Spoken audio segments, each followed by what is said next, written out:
이 시간 함께 말씀 나누겠습니다. 오늘 주시는 말씀은 열왕기상 19장 1절부터 우리 8절까지의 말씀 함께 나누겠습니다. 제 19장.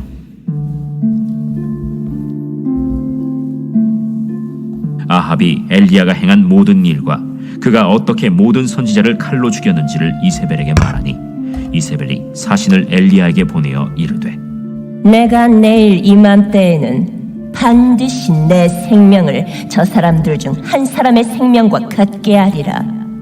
그렇게 하지 아니하면 신들이 내게 벌 위에 벌을 내리니 마땅하니라. 그가 이 형편을 보고 일어나 자기의 생명을 위해 도망하여 유다에 속한 브엘세바에 이르러 자기의 사원을 그곳에 머물게 하고 자기 자신은 광야로 들어가 하룻길쯤 가서 한 로뎀 나무 아래에 앉아서 자기가 죽기를 원하여 이르되 여호와여, 넉넉하오니 지금 내 생명을 거두시옵소서. 나는 내 조상들보다 낫지 못하니이다 하고 로뎀 나무 아래에 누워 자더니 천사가 그를 어루만지며 그에게 이르되 일어나서 먹으라. 본즉 머리맡에 숯불에 구운 떡과 한 병 물이 있더라. 이에 먹고 마시고 다시 누웠더니 여호와의 천사가 또 다시 와서 어루만지며 이르되 일어나 먹으라. 내가 갈 길을 다 가지 못할까 하노라. 이에 일어나 먹고 마시고 그 음식물의 힘을 의지하여 40주 40야를 가서 하나님의 산 호렙에 이르니라. 아멘. 하나님의 말씀입니다. 하나님 말씀에 감사합니다. 오늘 하나님의 사람들 44번째 시간, 우리 엘리야 두 번째 시간을 함께 갔습니다. 우리 지난 시간에 능력의 우리 엘리야 선지자에 대해서 함께 나누었죠. 갈멜산의 불과 또 3년 반에 3년이 넘는 기간에 비가 내리지 않았던 그 기근을 비로 하나님의 응답을 경험한 능력의 선지자였습니다. 근데 오늘의 모습을 보면 참 뜻밖의 모습이죠. 물론 여러분들 많이 이렇게 성경에서 나온 내용이기 때문에 이미 알고 계신 그런 내용이지만 엘리야의 능력이 아니라 엘리야의 무력함을 보는, 지금 내 생명을 거두시옵소서. 어떻게 참 선지자가 이런 말을 할 수 있는가 좀 놀랍기도 합니다. 그렇다면 오늘 엘리야가 어떻게 이러한 고백을 통해서 또 하나님께서 또 그를 또 힘을 주시고 다시 세워주시는지 또 말씀을 통해 배우고 또 우리 자신이 한 주간 무능력함으로 우리의 삶이 지나가고 있다면 오늘 말씀을 통해 새 힘을 얻는 시간 되기를 바랍니다. 자, 첫 번째는 하나님의 선지자 엘리야도 우리와 같은 사람이었다라는 것입니다. 그래서 야고보서 5장 17절을 보면 엘리야는 우리와 성정이 같은 사람이로되라고 나오게 됩니다. 그래서 엘리야가 능력의 또 기도의 선지자였지만 그 또한 오늘 제 말씀처럼 이렇게 또 마음의 어려움, 삶의 어려움을 경험하게 된다라는 것이죠. 성경은 모든 사람을 다 연약한 그러한 사람이다라고 우리에게 알려주고 있습니다. 또한 바울도 그랬죠. 로마서 7장에 보면 함께 읽어보겠습니다. 내 지체 속에서 한 다른 법이 내 마음의 법과 싸워 내 지체 속에 있는 죄의 법으로 나를 사로잡는 것을 보는도다. 오라, 나는 공고한 사람이로다. 이 사망의 몸에서 누가 나를 건져내랴. 죄에 대한 자기의 삶에 그런 악과 죄가 있다는 것에 대해서 괴로워하고 오라, 나는 공고한 사람이라. 참 피곤한 존재다. 참 해결점이 없는 그런 몸이다. 그 다른 사람이 아니라 바울이 이렇게 고백한다는 거죠. 우리는 어떻겠습니까? 오라 한 100만 번은 해야 되겠죠. 그런 우리도 이 바울과 같이 항상 참 이 죄 가운데 있는 몸이다라는 것입니다. 또한 욥도 그랬죠. 욥기 3장에 그 후에 욥이 입을 열어 자기의 생일을 저주하고 욥이 입을 열어 이르되 난 낱날이 멸망하였더라면 사내 아이를 배웠다 하던 그 밤도 그러하였더라면, 그러면서 자기가 출생한 것에 대해서 그 자신도 참 이 자기 자신을 저주하고 정말 자기 자신에 있는 상처 또 여러 그런 고난을 하나님 앞에 고백하고 있는 거죠. 참 누구도 이 인생의 고난, 인생의 어려움, 마음의 어려움에서 참 벗어날 수 없는 것 같습니다. 누구나 이런 어려움을 겪게 되는 거죠. 믿음이 있다고 해도 이런 낙심이 오게 되는 것입니다. 그래서 모든 사람이 이런 어려움을 겪는다라는 것만이 아니라 우리는 때론 고난이나 어려움을 겪을 때 나만 이런 경험을 겪는 것처럼 생각합니다. 다 행복한 것 같은데 나만 이런 것 같고 나만 홀로 있는 것 같고 성경이 이렇게 말합니다. 엘리야도 그랬고 바울도 그랬고 욥도 그랬고 모든 성경에 있는 요즘에 우리 사무엘상 함께 나누고 있는데 다윗도 그랬다는 거죠. 그래서 나만이 아니다라는 거예요. 모든 사람들이 다 이런 경험을 하기 때문에 우리는 서로를 긍휼히 여기고 불쌍히 여길 수 있어야 된다라는 것이죠. 자, 엘리야도 이러한 참 우울증이라면 우울증이라고 할 수 있고 상처라면 상처일 수도 있는 이 고난과 어려움을 오늘 19장에서 겪고 있는 것이죠. 자, 그 원인이 무엇이었냐 하면 그것이 바로 이세벨의 말이었다는 것입니다. 두 번째는 이것입니다. 함께 읽어보겠습니다. 사탄의 영에 붙들린 악녀 이세벨은 엘리야를 공격하였습니다. 자, 영적 전쟁이었다라는 거죠. 이 엘리야에게도 영적 전쟁이 오고 특별히 이 영을 마음을 공격하는 일이 사탄에게서부터 왔다는 거죠. 그래서 이 이세벨은 이 사탄의 영에 붙들린 악녀를 뜻하는 것입니다. 오늘 19장 1절에 이제 이 이세벨이 이 선지자들을 죽인 것에 대해서 엘리야에게 이렇게 사람을 보내어 말하게 되죠. 우리 2절 말씀 함께 읽겠습니다. 이세벨이 사신을 엘리야에게 보내어 이르되 내가 내일 이맘때에는 반드시 내 생명을 저 사람들 중 한 사람의 생명을 갖게 하리라.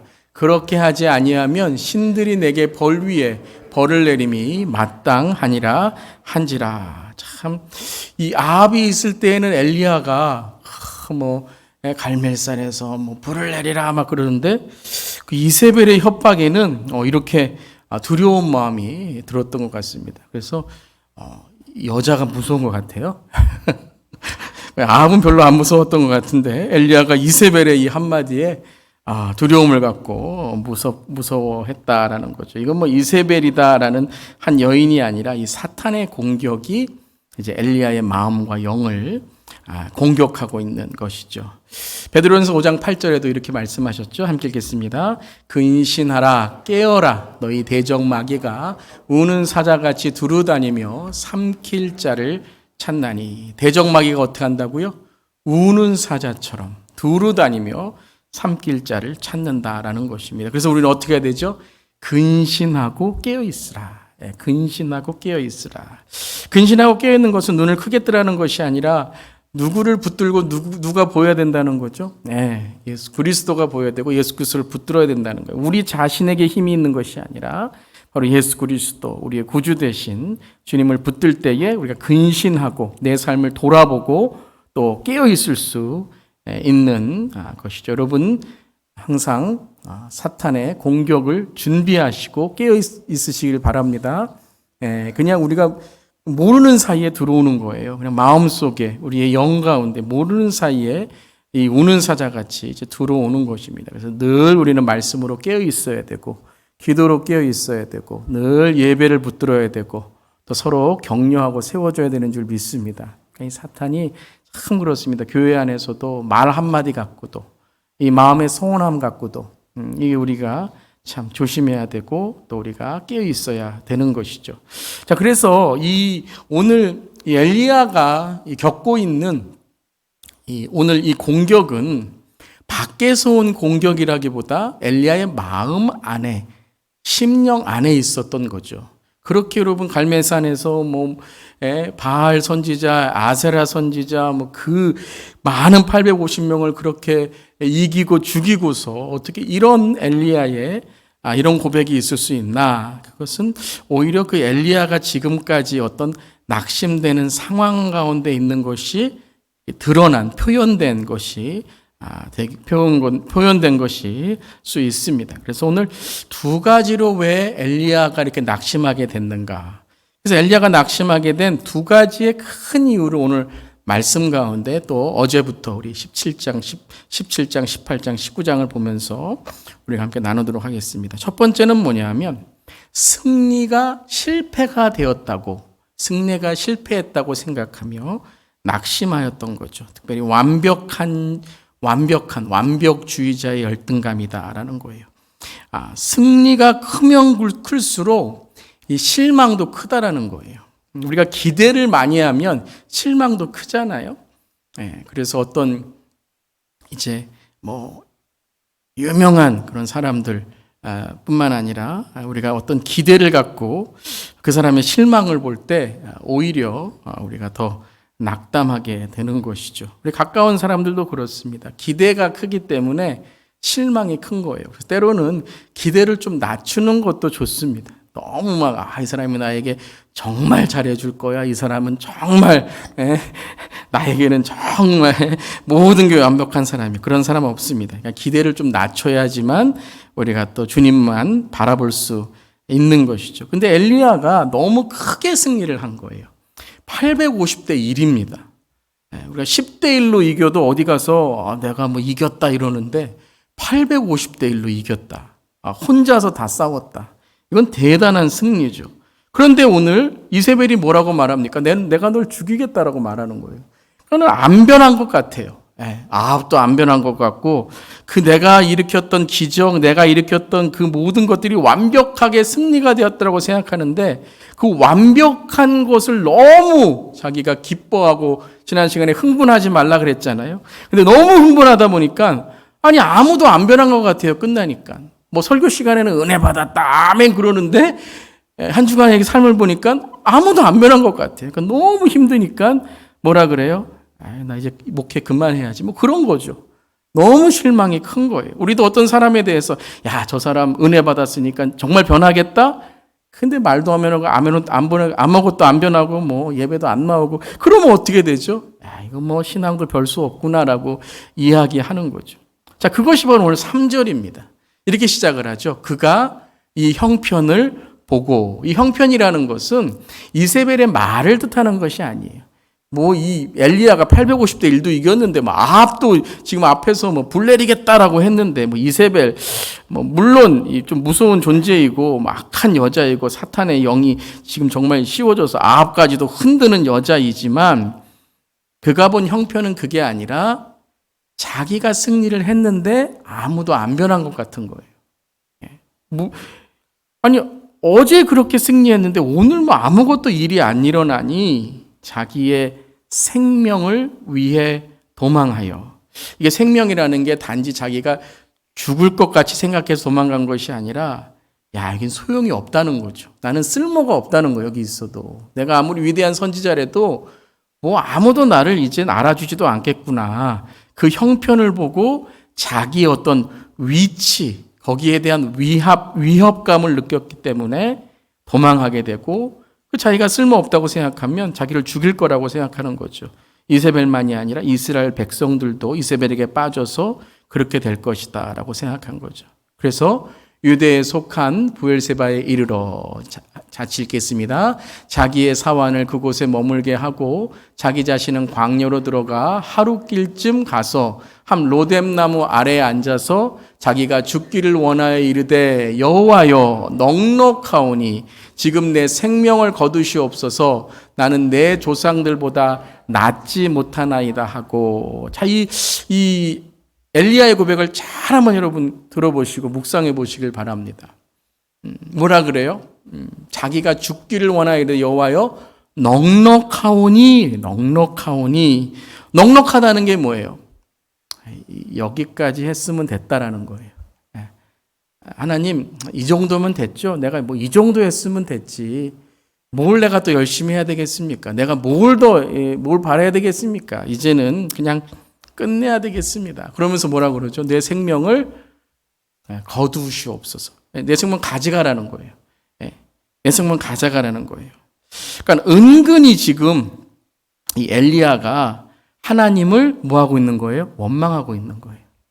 하나님 내가 이 정도 했으면 좀 가정도 변해야 되지 않겠습니까? 하나님 이 정도 했으면 적어도 내가 교회에서 조금 그래도 좀 예, 아유 뭐 저분은 그래도 좀 믿음 이렇게 좀 인정받아야 되는데 맨날 하는 말이 사역 열심히 했다 그러면 뒤에서 막 험담이 나고 그러니까 이건 그냥 됐습니다 주님 됐습니다.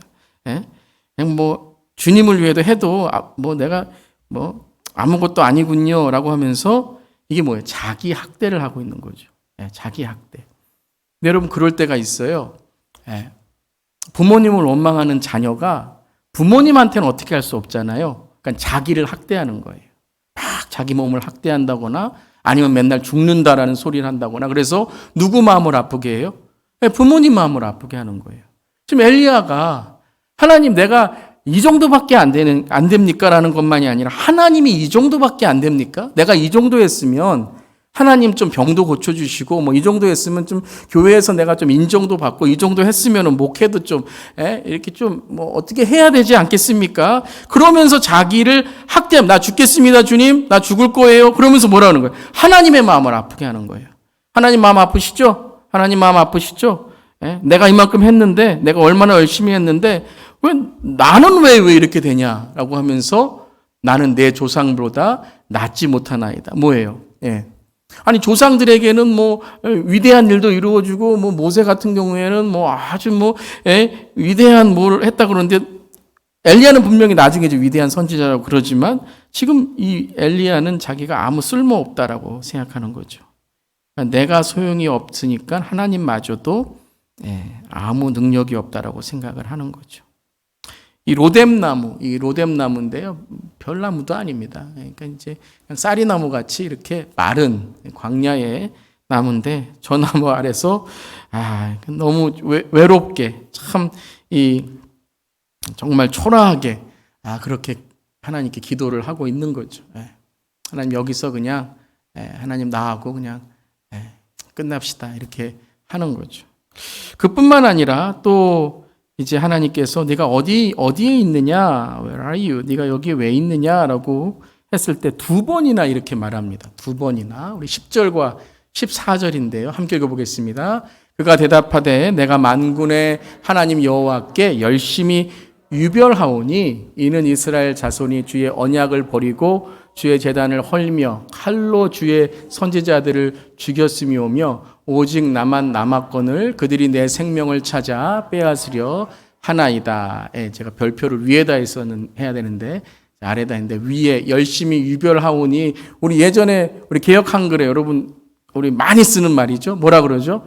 열심히 특심이오니 우리 열심히 특심이라는 말을 많이 쓰죠. 그게 여기서 나오는 거예요. 열심히 유별하오니 개정개역엔 그렇게 되어 있습니다. 새 번역에는 내가 매우 열심히 했으니라고 하는 거예요. 내가 이렇게 매우 열심히 했는데 내가 열심히 이렇게 다른 사람보다 유별난데 내가 열심히 정말 특심이 돼서 특별하다는 게 뭐예요? 다른 사람보다 내가 더 열심히 했는데 이 교회에서 내가 열심히 한 사람이 있으면 나와보라고. 이 교회에서 내가 성경 제일 열심히 한 사람 나와보라는 거예요. 그러니까 뭐냐면 내가 이렇게 유별나게 열심히 했는데 뭐하다고요? 유별나지 않다는 거예요. 변화가 없다는 거예요. 그러면서 뭐라 그래요? 오직 나만 남았거늘 이라고 말하는 거죠. 계속해서 뭐예요? 실패했다는 거예요. 실패했다. 어제 그렇게 사람들이 나를 인정하는데 실패했다. 그러니까 엘리야가 지금 거기에 붙들려 있는 거죠. 어떻게 보면 엘리야는 이 시골에서 성공한 대박난 이 선지자잖아요. 갈멜산에서 850대 이겼으니까 아마 동네에서 아마 이 플랜카드 걸면서 엘리야 뭐 우리 아들 엘리야 그러면서 했는데 나중에 보니까 뭐 이세벨도 못 이기고 뭐 이거야 그러니까 이제 나만 남았거늘 그러면서 지금 하나님을 원망하고 있는 것이죠. 자, 마음에 그러한 이제 이 상처가 있게 되는 것이고 우울함이 오게 된 것이죠. 자, 두 번째는 첫 번째는 마음이었다면 두 번째는 육적인 그러한 공허함이 있었다라는 거죠. 함께 읽겠습니다. 멈춤이 없는 끝없는 삶에 지쳐버렸습니다. 자신을 돌보지 못한 열심의 공허함이었다라는 것이에요. 자, 3년 반 동안 엘리야는요, 한 번도 쉰 적이 없어요. 우리가 17장부터 쭉 보면 한 번도 쉰 적도 없고 한 번도 배불리 먹은 적이 없어요. 물론 하나님이 사명을 주셔서 열심히 했지만 그 참 엘리야의 3년 거진 반 동안의 이 삶을 쭉 보면 아니야 쉴 새 없이 지금 달려온 거예요. 예.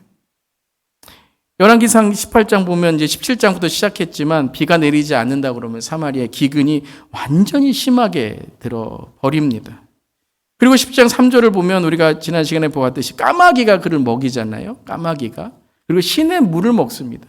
그러니까 배불리 먹지 못하는 거예요. 항상. 까마귀가 물고 와도 뭐 얼마나 물고 오겠습니까? 그러니까 참 정말 자기가 만족하는 만큼 먹지를 못하는 모습이죠. 또 우리가 사르밧 가부의 17장 11절에는 떡 한 조각 4개로 가져오라 그랬잖아요. 좀 부자에 가서 떡 가져오라 그러면 상다리가 부러질 정도로 먹을 텐데 항상 엘리야는 어디 가서 기적을 행해도 그렇게 많이 먹지를 못한 거예요.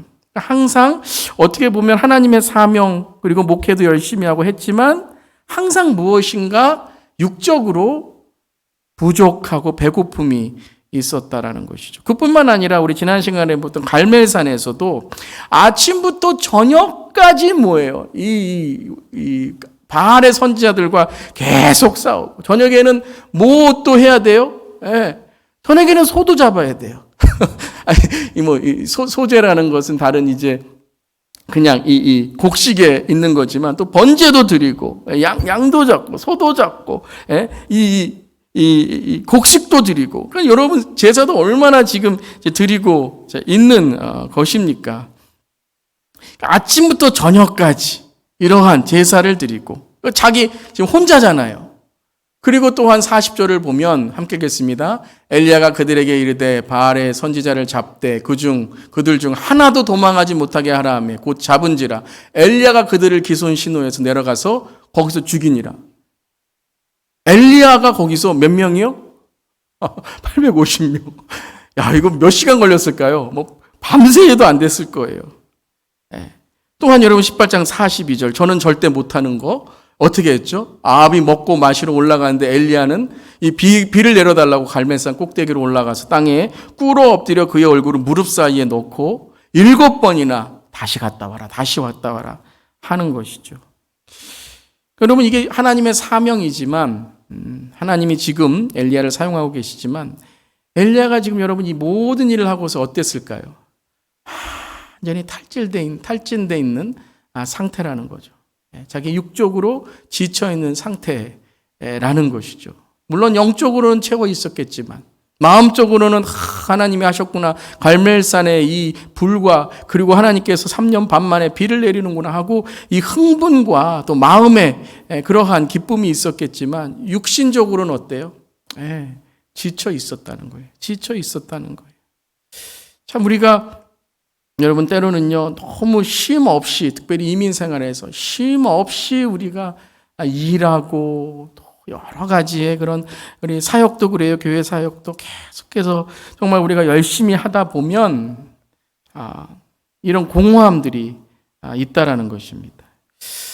저도 이제 선배 목사님들 이렇게 목회하시는 거 보면서 안타까운 그런 소식들이 이제 들려올 때가 있죠. 제가 이제 신학교에서 아틀란타에서 신학을 했는데 신학교에서 어떤 이제 박사 과정에 있는 선배 목사님 한 분은 그 뇌졸중으로 쓰러지셨습니다. 박사 과정이 너무 힘들어서 특별히 이제 마지막 그 박사 과정이 잘 되지를 못해서 어떻게 돌아가야 되냐 이런 상태에 있다가 너무나도 스트레스를 많이 받으셔서 이렇게 쓰러지신 그런 이야기도 듣고 또 아틀란타에서 제가 부목사로 있을 때는 거기서 아주 그 지역에서 가장 큰 교회였는데 선교 갔다 오셔갖고 갑자기 쓰러지셔서 일주일 만에 소천 받으시는 그러한 소식도 있었고 또 우리 주위에도 이민 생활에서 갑작스러운 질병과 그러한 또 일들이 있게 되잖아요. 참 이 멈춤이 없는 끝없는 삶을 우리가 살아가게 된다는 것이죠. 그런데 이 갈멜산의 불과 비를 내릴 때는 참 좋았는데 오늘 19장에 시작하면서 이 아무도 안 변하는 것 같은 이런 영적인 어려움과 마음적인 어려움이 오게 되니까 육적인 어려움이 그때 어떻게 돼요? 이제 드러나게 되는 것이죠. 여러분도 열심히 하시고 또 일도 열심히 하시고 또 사역도 열심히 하셔야 되겠지만 또 쉼도 가지시고 또 이 마음 육적으로도 좀 이제 여름도 오는데 여러분들 좀 휴가도 가시고 또 가족끼리 여행도 가시고 한 두세 달 가시면 안 되겠지만 예배 나오셔야 되겠지만 뭐 여러분 타주에 가셔도 그곳에 있는 교회에 여러분 다니시고 또 은혜 받으시고 또 오셔서 이런 가끔 이제 우리 성도님들, 장로님들, 집사님들 다녀오셔서 뭐 주보도 갖다 주시고 이렇게 좋습니다라고 할 때 저도 이렇게 많이 이렇게 감동이 됩니다. 그렇게 여러분들이 쉼을 얻으시고 또 교회를 위해서 여러분도 열심히 하실 때에 하나님께서 또 저 여러분 또 삶에 축복을 줄 믿습니다. 여러분 너무 열심히 우리의 멈춤이 없는 삶이 되면 안 되는 것입니다. 특별히 이제 이민 생활 가운데 비즈니스 하시면서 여러분 많이 이렇게 바쁘실 텐데 물론 여러분들이 정말 땀과 또 희생을 다해서 그렇게 또 비즈니스를 하시지만 너무 여러분의 건강까지 해치면서 또 신앙까지 해치면서 가정이 소홀해지면서까지 하지 않으시기를 바랍니다. 하나님께서 또 채워주신 은혜도 우리가 기도하기를 바랍니다. 자, 그렇다면 이렇게 영혼 육에 이런 고독과 지침이 있는 엘리야를 하나님께서는 어떻게 오늘 회복하시고 또 어떤 하나님의 메시지가 오늘 이 말씀 가운데 있는지 함께 보도록 하겠습니다. 네 번째, 하나님은 엘리야를 어떻게 하셨다고요? 회복하셨습니다. 엘리야를 회복하셨습니다. 자, 근데 오늘 회복에서 여러분들이 보셔야 될 것은 단지 엘리야를 회복하셨다라는 의미만이 아니라, 자, 엘리야는 첫 번째에 이제 구약에 등장하는 선지자입니다. 그러니까 엘리야를 통해서 우리 지난 시간에도 어떤 선지자의 능력을 가져야 되는지를 엘리야로 통해서 대표적으로 말씀하신 것처럼 오늘도 선지자가 또 그리스도인이 목회자가 이렇게 번아웃이 된다거나 아니면 이렇게 삶에 어려움이 올 때 어떻게 우리가 회복할 수 있는지를 말씀하시는 거예요. 그러니까 엘리야만이 아니라 모든 선지자들이 앞으로 이러한 어려움을 가질 때 어떻게 회복되고 어떻게 회복해야 되는가. 그냥 나 많이 쉬었다, 뭐 많이 먹었다, 뭐 마음이 편안해졌다, 그런 거 여러분 세상에서도 우리가 더 경험할 수 있습니다. 그럼 그게 무슨 하나님과 연관이 있겠습니까? 근데 오늘 엘리야는 특별히 앞으로 선지자들이 어떤 회복을 가져야 되는가, 특별히 잘못되었을 때, 목회가 잘못되거나 삶이 잘못되거나 가정이 잘못되거나 비즈니스가 번아웃이라든가 쓰러졌을 때에 어떻게 하나님이 회복하시는지를 보게 된다는 것입니다. 그래서 여러분들이 그런 의미에서 오늘 회복을 한번 우리 나누기를 원합니다. 첫 번째는 열심에 대한 것입니다. 하나님의 열심에 대한 바른 관계를 회복하셨습니다. 하나님의 열심에 대한 바른 관계를 회복하셨다는 거예요. 하나님이 어떤 열심을 소중하게 여기시는지, 무엇이 정말 열심인지를 말씀하신다는 거죠. 자, 이 열심을 어떻게, 이 지금 지침과 지금 쓰러져 있는 이 엘리야를 어떻게 하나님께서 다시 회복하십니까?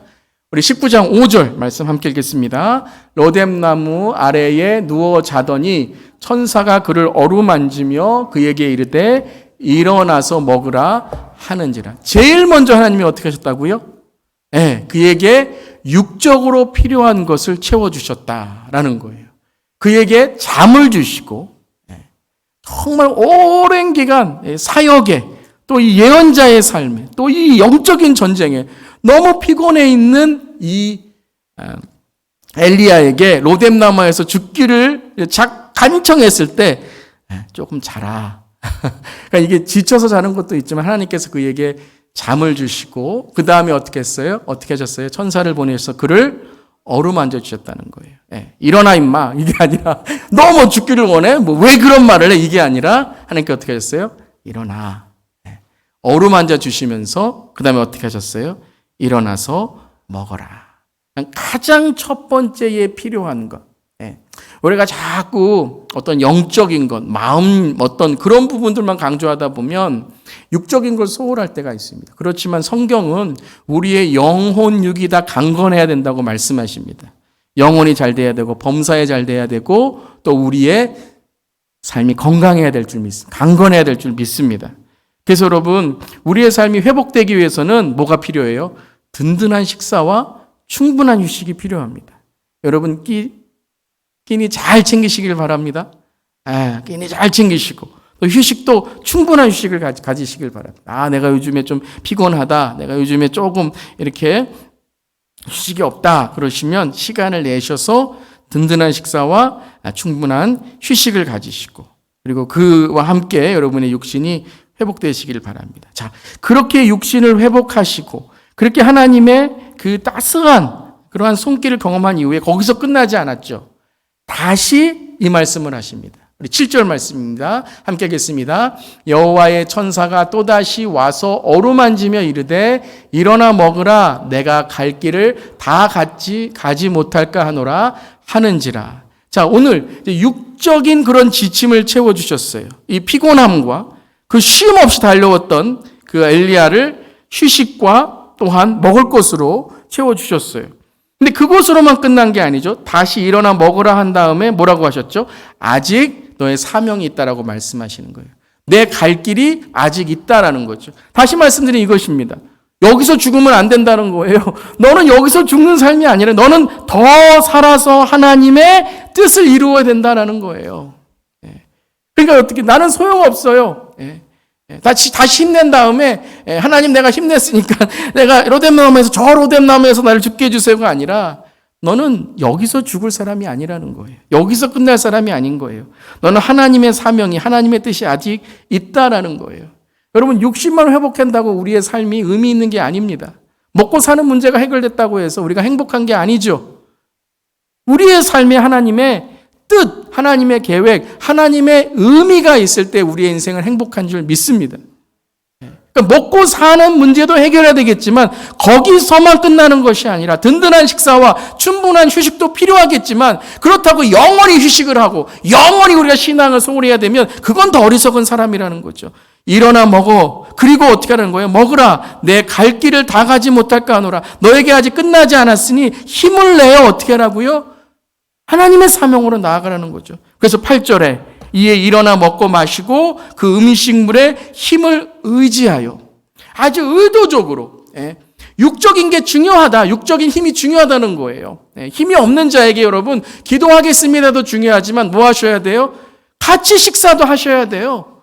음식도 싸다가 주셔야 돼요. 슬픔이 있는 자들, 아픔이 있는 자들, 우리 교회도 여러분 출산하고 나서 있는 분들 또 병 가운데 어려운 분들 그냥 기도하겠습니다. 그것도 참 좋지만 어떻게 해야 돼요?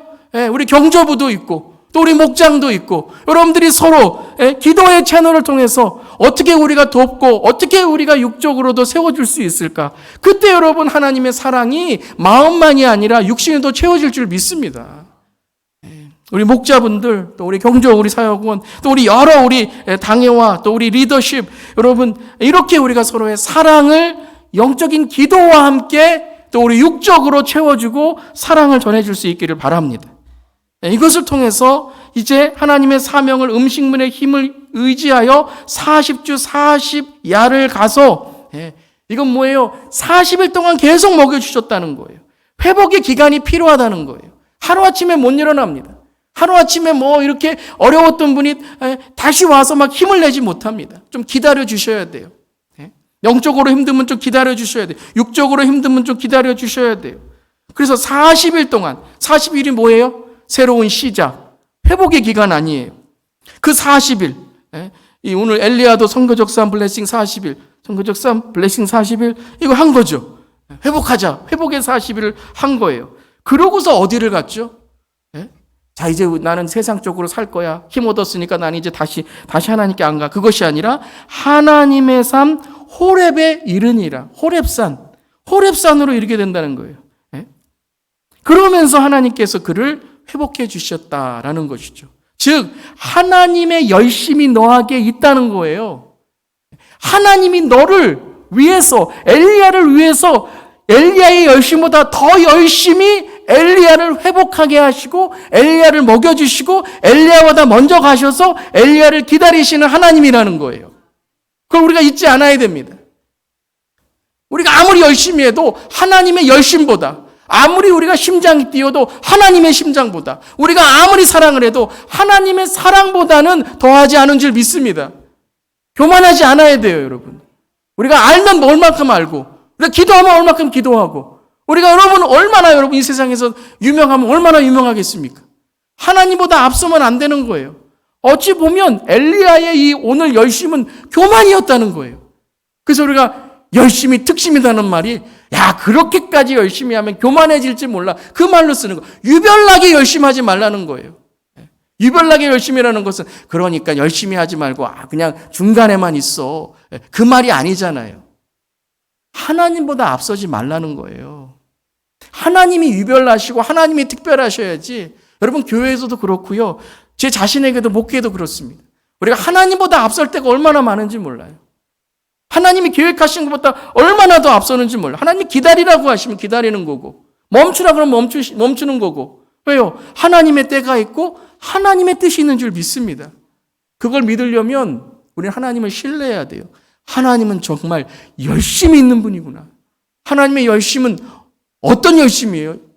온 인류가 땅끝까지 복음이 전해지는 구원의 열심, 세상 모든 민족이 구원을 얻기까지 쉬지 않고 하나님의 그 열심이 있는 줄 믿습니다. 그러니까 우리가 하나님의 열심을 알 때 하나님과의 바른 관계를 가질 수 있다는 거예요.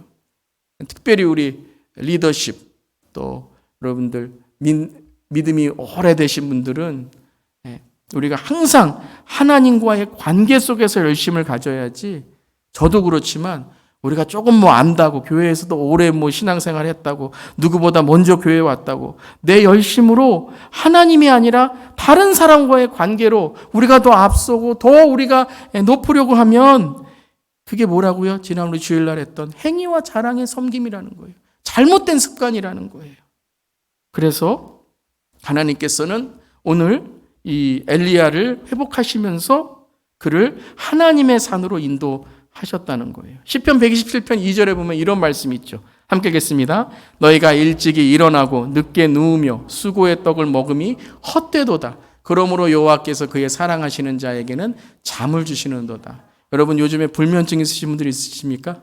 이 시간에 하나님께서 여러분의 삶에 사랑하시는 자에게 주시는 잠을 허락하시기를 축복합니다. 설교 끝나고 주무셔야 돼요. 설교 중에는 주무시면 안 돼요. 뭐 주무시더라도 불면증 있으신 분들은 코만 골지 마시기 바랍니다. 근데 여러분, 이 말씀은 아까는 하나님 잠 주세요 하는 게 아니고요. 저는 이 말씀을 읽을 때 수고의 떡을 먹음이 헛되도다. 그러나 여호와께서 그의 사랑하시는 자에게, 이렇게 말씀하셔야 될 거 아니에요. 근데 그러므로 여호와께서 그의 사랑하시는 자래요.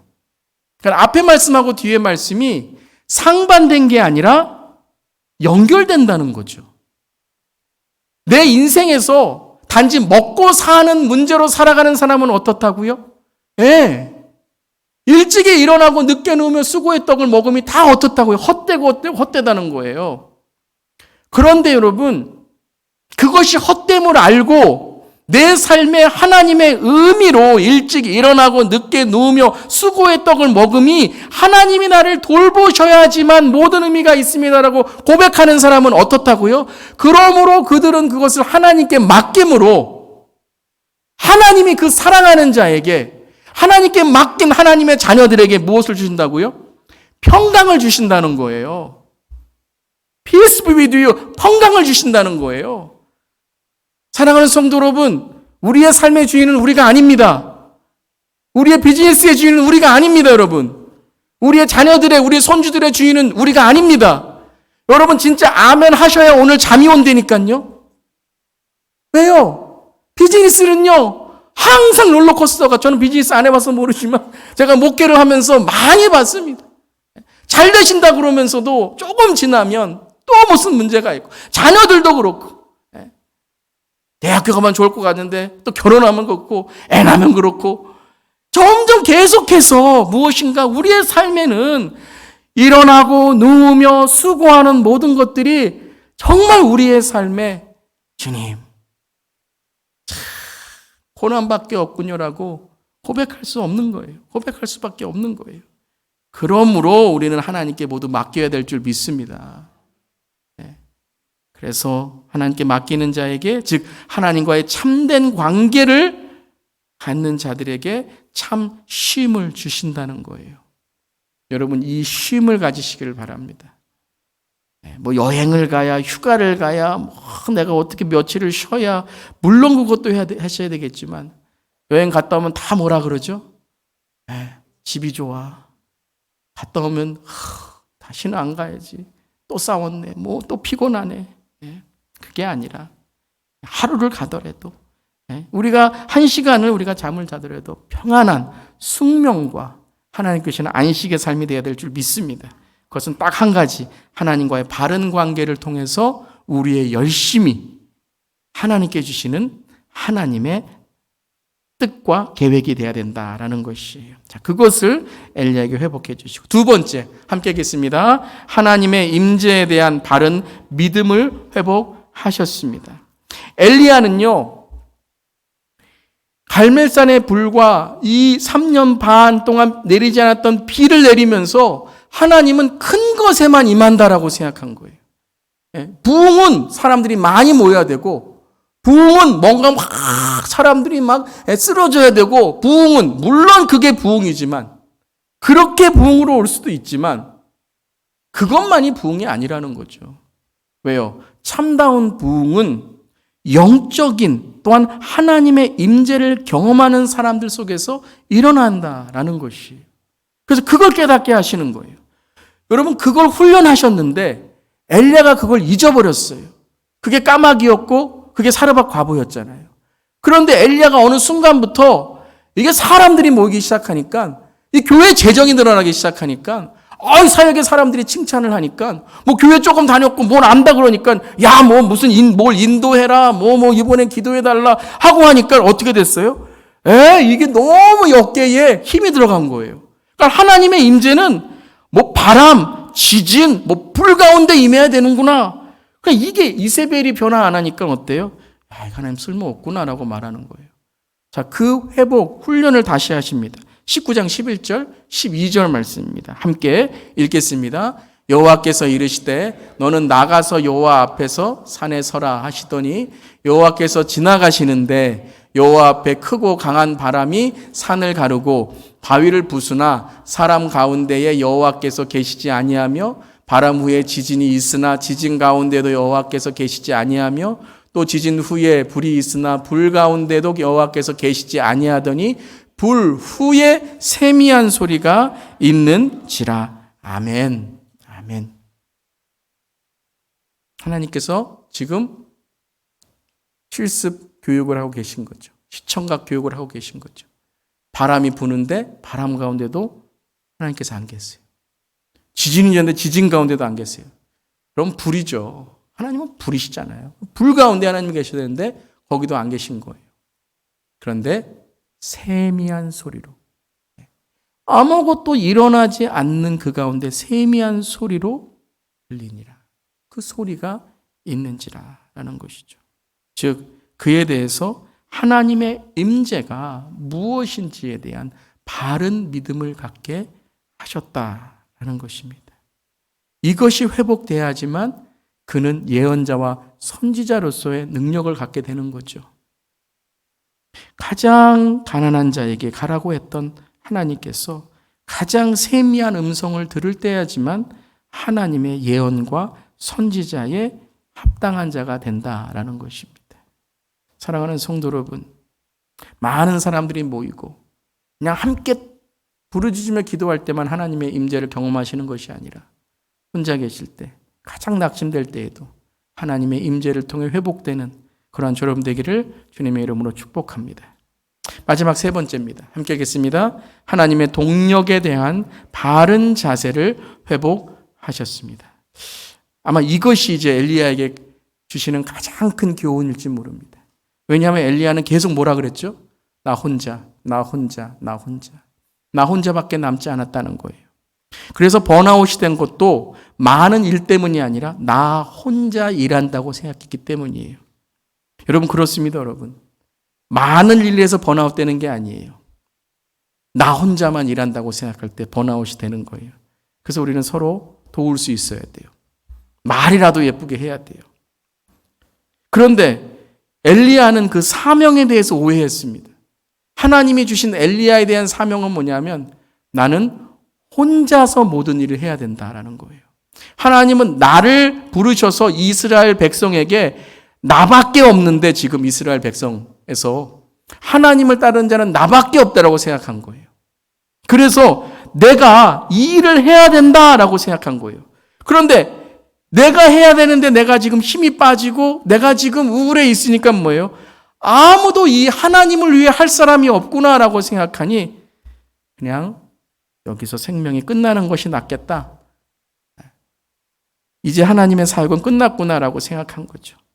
이때 오늘 15절, 19장 15절부터 18절에 하나님께서 엘리야에게 이렇게 말씀하십니다. 우리 15절, 16절 함께 읽겠습니다. 여호와께서 그에게 이르시되 너는 내 길을 돌이켜 광야를 통하여 다마섹에 가서 이르거든 하사엘에게 기름을 부어 아람의 왕이 되게 하고 너는 또 님시의 아들 예후에게 기름을 부어 이스라엘의 왕이 되게 하고 또 아벨 무홀라의 사밧의 아들 엘리사에게 기름을 부어 너를 대신하여 선지자가 되게 하라. 하나님 뭐라고 말씀하세요? 네. 하나님이 세우시는 왕이 있고 하나님이 세우시는 선지자가 있다는 거예요. 너 혼자가 아니라는 거예요. 그런데 그것만이 아니라 엘리야에게 엘리야는 어떤 사명을 가지고 있는지를 알려주십니다. 어떤 사명이요? 너는 엘리사에게 기름을 부어 너를 대신하여 선지자가 되게 할 사명이 있다는 거예요. 혼자 죽을 때까지 혼자 다 하는 게 아니고요.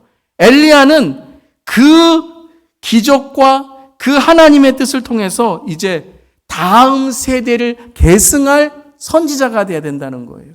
이걸 못 깨달으니 내가 죽으면 어떻게 하지? 변화 안 되면 내가 어떻게 하지? 다 자기에게 모든 사역의 포커스를 두고 있는 거예요. 여러분, 이처럼 무서운 사람 없는 겁니다. 내가 다 해야지. 처음에는 열심 같으시죠? 처음에는 그 사람이 정말 모든 일에 신실한 것 같으시죠? 그 사람 때문에 그 사역은 망하게 됩니다. 내가 아니면 안 된다는 거예요. 다른 사람은 절대 못 한다는 거예요. 이 교회 내가 아니면 안 된다라는 거예요. 내가 죽을 때까지 이 교회에 내가 이 교회에 리더십이 돼야 된다라고 했을 때 그때부터 문제가 생기기 시작하는 거죠. 여러분, 모세에게 제가 생각하기로 가장 위대한 점은 뭐냐면요. 여호수아에게 자기의 리더십을 훌륭하게 계승했다는 거예요. 어찌 보면 여러분, 우리가 3.1상을 읽고 있는데 사울에게도 어떤 하나님의 계획이 있으셨어요? 네. 물론 그가 하나님을 버려 죄를 지어서 하나님께서 다윗을 선택하셨다라고 하지만 그럴지라도 사울이 그것을 인정하고 회개하면서 그렇습니다, 주님. 내 왕권을 다윗에게 물려주는 것이 하나님의 뜻입니다라고 했으면 사울은 어쩌면 우리에게 참 그래도 존경받는 왕이 되었을 것입니다. 그 역할을 한 사람이 누구죠? 요나단이었잖아요. 오늘 엘리야에게도 그렇게 말씀하십니다.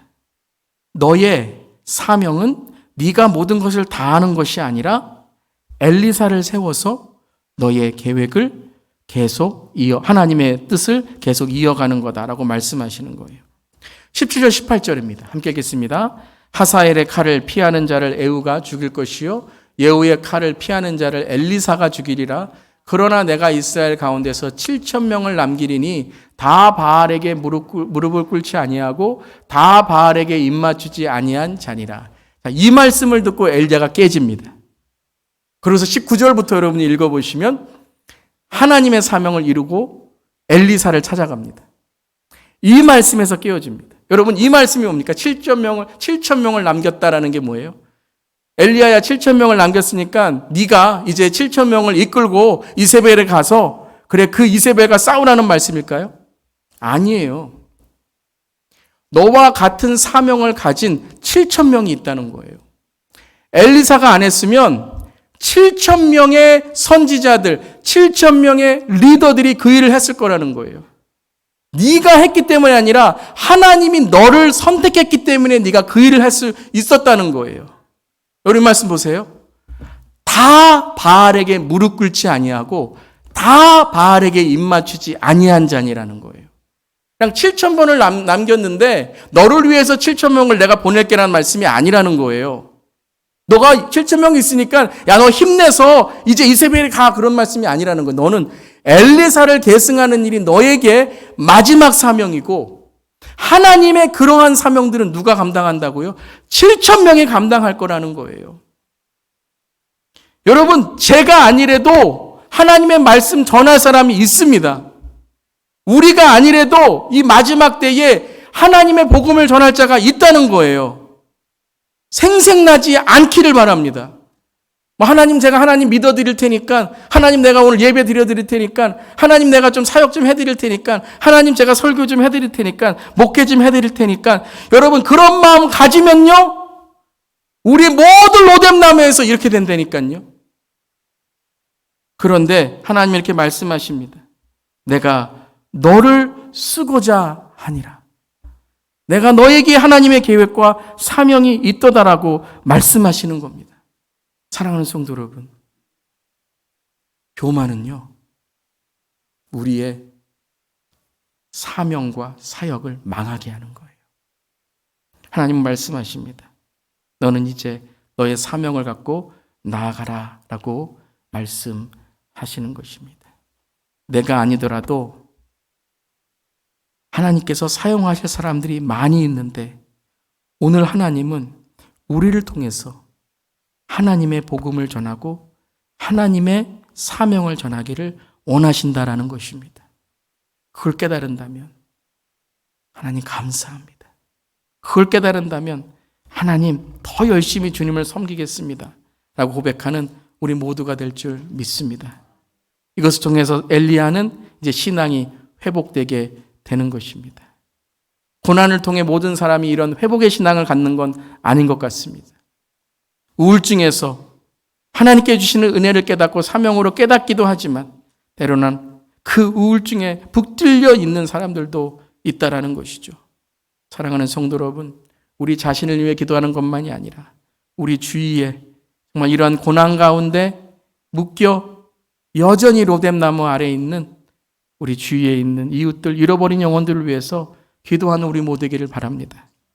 하나님의 열심에 대한 바른 관계를 가질 수 있도록, 하나님의 임재에 대한 바른 믿음을 가질 수 있도록, 하나님의 동역에 대한 바른 자세를 가질 수 있도록, 그리함으로 하나님께서 로뎀나무 아래서 하나님의 다시 한 번의 회복을 세워주실 줄 믿습니다. 엘리야의 낙심은 무엇이었습니까? 지금 내 생명을 거두어 주시옵소서. 이제 엘리야는 회복되며 이렇게 고백했을 것입니다. 내 생명을 주님께 드립니다. 사랑하는 성도 여러분, 주님 오시는 그날까지, 주님 만나는 그날까지 주님 내 생명을 드립니다. 믿음으로 승리하시고 늘 주님과 동행하는 사랑하는 우리 모든 성도님 되시기를 주님의 이름으로 축복합니다. 아멘.